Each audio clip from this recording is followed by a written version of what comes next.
Hello, Jason. It's Tuesday, April 29th. So, I'm just sitting here, twiddling my thumbs, being unemployed, the usual. And I'm thinking to myself, what the heck am I gonna do with my life? I mean, I need to find a job pronto. But more than find a job, I want to start a career. I want to do something that I can see myself doing for the next 45 years. Unfortunately, there are no such jobs in the fine city of Woodstock, Ontario. And so, despite all of the idealism of my youth, I've been forced into a single conclusion. Money makes the world go round.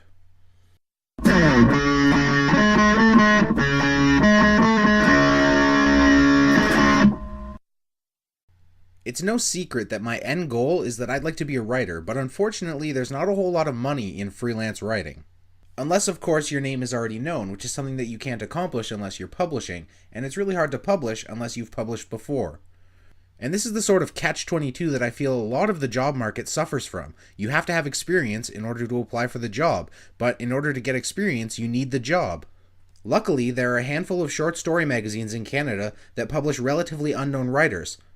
But unfortunately, they receive submissions from a lot of unknown writers, so in most cases it takes upwards of 6 months to a year for you to hear anything back from them. Which means that the single short story that I currently have out being considered for publication, I won't hear anything back until September at the earliest.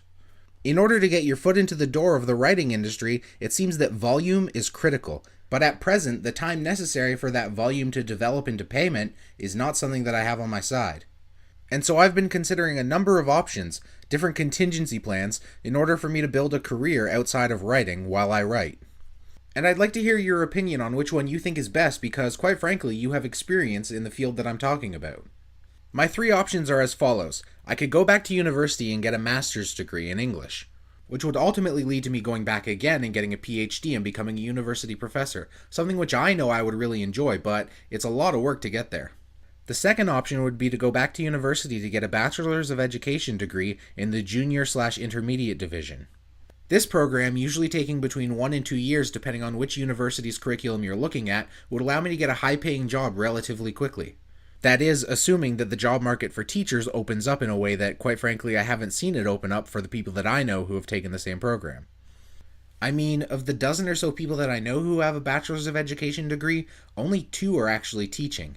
And the third option would be to go back to university to get a concurrent Bachelor's of Education and Bachelor of Arts degree. This course of action, which would take either 4 or 5 years depending on if I wanted to do an honors degree or not, would allow me to teach in the intermediate and senior division, which, without having to do a master's degree and a PhD, is about as close as I could get to being a university professor. So basically, Jason, I'd like to know what your experience has been like doing your master's degree, doing your Bachelor's of Education degree, and dealing with the job market trying to find teacher jobs.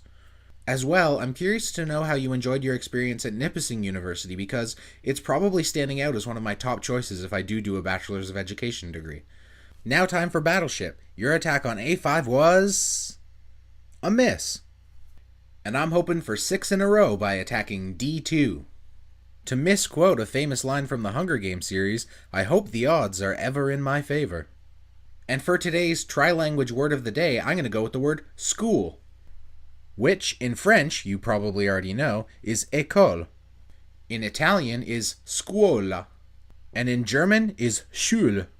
I have this sneaky suspicion that you'll find a lot of the German words are pretty much weird sounding English words.